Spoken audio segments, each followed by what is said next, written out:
गुरुजी जानते हैं कि अयोध्या का हितैषी सब नहीं। अगर यहाँ के शत्रुओं को पता चल जाएगा कि महाराज दशरथ का मरण हो चुका है, राम अयोध्या में नहीं है, भरत अयोध्या में नहीं है, शत्रुघ्न लक्ष्मण अयोध्या में नहीं है, यानी यहाँ की सेना को नियंत्रित करने वाला कोई नहीं, तो कोई भी आसानी से राजा अयोध्या पर आक्रमण करके बहुत ही आसानी से अयोध्या को अपने वश में कर सकता है। अगर शत्रुओं को तुम्हारी कमजोरी का ज्ञान हो जाएगा तो उसी कमजोरी का फायदा उठाएंगे। चलो दूसरी बात एक और, अगर कैकेयी नरेश को पता चल जाएगा, चलो रास्ते में दूतों ने नहीं किसी से कहा, अगर भरतलाल जी को वहां कह दिया तो कैकेयी नरेश को पता चलेगा, तो कैकेयी नरेश जब पता चलेगा कैकेयी नरेश को, तो वो रहेंगे वहां क्या, वो तो अयोध्या आ जाएंगे। और अगर कैकेयी नरेश अयोध्या आ जाएंगे तो फिर अयोध्या को वो अपनी स्थिति से नियंत्रित करना शुरू कर देंगे। वरदान लागू हो चुका है तो वो जान जाएंगे कि कैकेयी का ही सारा प्रभाव है यहाँ पर, तो अपने हिसाब से अयोध्या वासियों को भी नियंत्रित करना शुरू कर देंगे। इसलिए भी नहीं चाहते हैं कि ये समाचार बाहर जाए। तीसरी एक बात और है, कैकेयी देश से अयोध्या आने में भैया भरत को समय लगेगा, और अगर पहले से वो दुखी हो जाएंगे पिता के मरण का समाचार सुन करके, तो रास्ते में और भी परेशानियां आ सकती है। इसलिए दूतों से विशेष रूप से कह दिया था गुरुजी ने, इतने ही कहो भरत सन जाए कि गुरु बुलाई पठयो दो भाई। बस दूतों ने जाकर के वो समाचार दिया। जब पत्रिका पढ़ी भरत भैया ने आश्चर्य हुआ, ये कैसी पत्रिका है।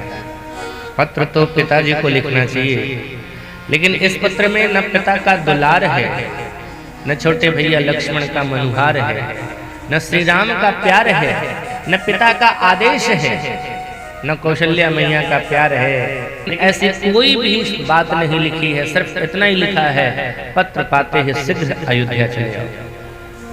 भरत भैया वहां से चल पड़ते हैं। आज जब अयोध्या के पास भरत भैया पहुंचते हैं तो अयोध्या की स्थिति जैसी अयोध्या थी उससे अलग दिखती।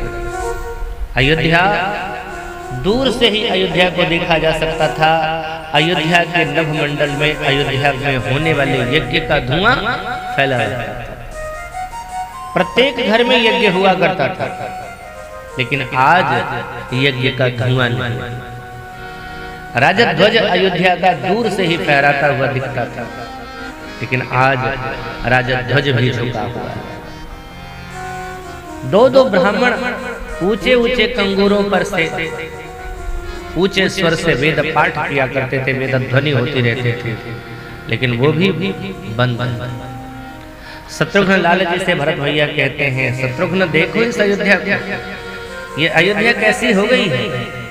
कंज कुम्हलात अरु भ्रमर बहरात, गौए डकरात दिल खात हाट बाट है, भागे दूर दूर मयूर बनवाटिका से। अयोध्या की स्थिति बड़ी विचित्र हो रही है शत्रुघ्न। यहाँ कमल भी खिला हुआ नहीं है। अरे कमल खिलेगा कैसे, कमल तो खिलता है सूर्य वंश सूर्य को देख करके, लेकिन आज अयोध्या का जो सूर्य है उसका तो अस्त हो चुका है। अथयो आज भानुकुल भानु, सूर्य वंश का सूर्य अस्त हो चुका था। इसलिए कंज कुम्हलात, जब कमल ही नहीं खिले हुए थे तो भौरे बहरा बहरा के गिर गए। गौए डकरात, गायें दूर से ही डकार मार रही थी। वो गायें कभी करुण क्रंदन नहीं करती थी, लेकिन गैया करुण क्रंदन कर रही है। गौए डकरात बिल खात हाट बात है, वेद विहित पाठ है न विप्रन के ठाट है, देखो शत्रु सूदन सुने सरयू के घाट। भरत भैया का मन और भारी हो गया। भारी मन से जब वो अयोध्या में प्रवेश करते हैं, अचानक भरत लाल जी के बाल्यावस्था का एक मित्र, अचानक उसे नहीं पता था कि भरत भैया आ रहे हैं, लेकिन भरत लाल जी को अचानक वो दिख गया भरतलाल जी का चेहरा खिल उठा कि कम से कम एक तो मिला। कोई नहीं मिल रहा था लेकिन एक तो मिला। लेकिन जब उस मित्र की नजर भरत भैया पर पड़ी तो भरतलाल जी को देखते ही उसकी आंखों में आंसू आ गए, क्योंकि वो जानता है, उसे भरत के स्वभाव की जानकारी है कि मेरा भरत राम का कितना बड़ा प्रेमी है। जब वो सुनेगा कि अयोध्या में ऐसी अघटित घटना घटी है तो उसके ऊपर क्या गुजरेगी, ये अनुभव था उसका। भरत का बहुत अंतरंग सखा था।